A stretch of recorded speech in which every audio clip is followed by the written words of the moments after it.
বন্ধুরা খুব সহজে বানিয়ে নিলাম সেই ছোটোবেলা স্মৃতি জড়িয়ে থাকা একটি রেসিপি মদন ভাজা বা গাট্টা ভাজা।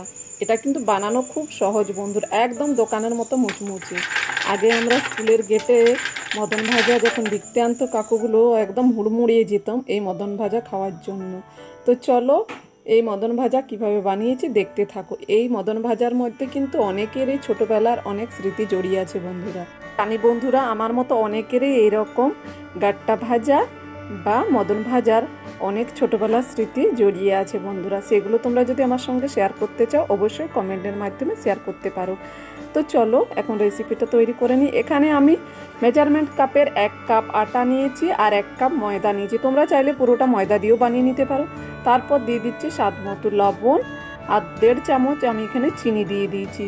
চিনিটা কিন্তু একদম টেবিল স্পুনের চেয়েও কম, এটা ছোট চামচ, সেই চামচে ব্যবহার করেছি। তোমরা তোমাদের পছন্দ মতো যে পরিমাণে আটা ময়দা নেবে সেই পরিমাণ অনুযায়ী দিয়ে দেবে। তারপর দিয়ে দিচ্ছি আমি এখানে কালো জিরে, একটু কালো জিরেটা আর নুন চিনিটাকে ভালো করে মিশিয়ে নিয়েছি। তারপর দিয়ে দিচ্ছি আমি 4 চামচের 5 চামচ রিফাইন্ড অয়েল। তেলটা দিয়ে ভালো করে ময়নটাকে মানে আটার ময়দার সঙ্গে মিশিয়ে নিতে হবে, ঘষে ঘষে, যাতে সুন্দরভাবে মিশে যায়। যতটা সুন্দরভাবে এই আটা ময়দার সঙ্গে মেশাতে পারবেন ময়নটা, তত কিন্তু এই মদন ভাজা বা গাট্টা ভাজাটা খাস্তা হবে। তো দেখুন একটু সময় নিয়ে হাত দিয়ে ঘষে ঘষে ময়নটা আমি ভালো করে মিশিয়ে নিয়েছি। তারপর আমি একটা বাটির মধ্যে এখানে আমি দুধ নিয়ে নিয়েছিলাম 1 বাটি।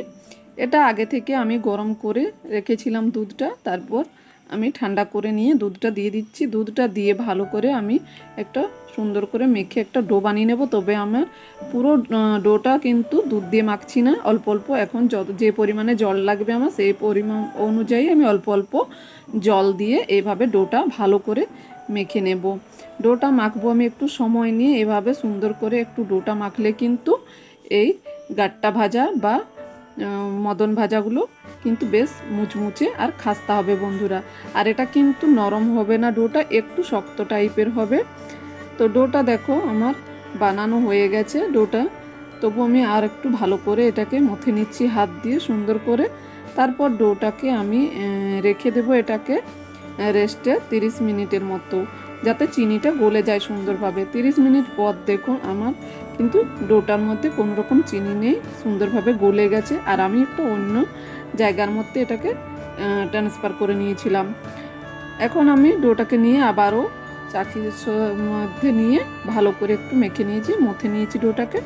তারপর ছুরির সাহায্যে এটাকে আমি এরকম পিস করে কেটে নিচ্ছি 5 টুকরো করে।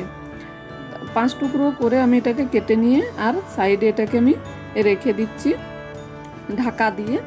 তাছাড়া কিন্তু ডোটা শুকিয়ে যাবে, তাই আমি এটাকে থালা ঢাকা দিয়ে রেখে দিয়েছি। আর এখন আমি যে একটা ডো নিয়েছি তার মধ্যে অল্প ময়দা, হালকা ময়দা দিয়ে আমি এখন এটাকে রুটির মতো বেলে নেব। তবে পাতলা রুটির মতো বেলা যাবে না বন্ধুরা। এই গাট্টা ভাজার বানানোর জন্য এটাকে কিন্তু একটু মোটা করে বেলে নিতে হবে। আমি তোমাদেরকে দেখিয়ে দিচ্ছি যে কী রকম মোটা আমি রেখেছি এটাকে। খুব বেশি মোটা না, আবার খুব বেশি পাতলাও না। এই দেখো এই রকম। এখন আমি এটাকে এই রুটিটাকে ছুরির সাহায্যে কেটে নেব। তো এখন দেখো এটা সাইডের অংশটা কেটে বাদ দিয়ে দেব। তারপর এটাকে আমি একটা স্কোয়ার শেপ দিয়ে দেব এইভাবে কেটে। তবে এগুলো ফেলে দেবো না, এটা কিন্তু পরে আমি আবার কাজে লাগিয়ে নেব সাইডে, ওই জন্য আমি এটাকে রেখে দিচ্ছি। আমি এখানে ছুরি দিয়ে এইভাবে কেটে নিচ্ছি সুন্দর করে। তোমরা চাইলে কিন্তু এটাকে পিৎজা কাটারের সাহায্যে কেটে নিতে পারো বন্ধুরা, এতেও কিন্তু খুব সুন্দর কাটা হয়।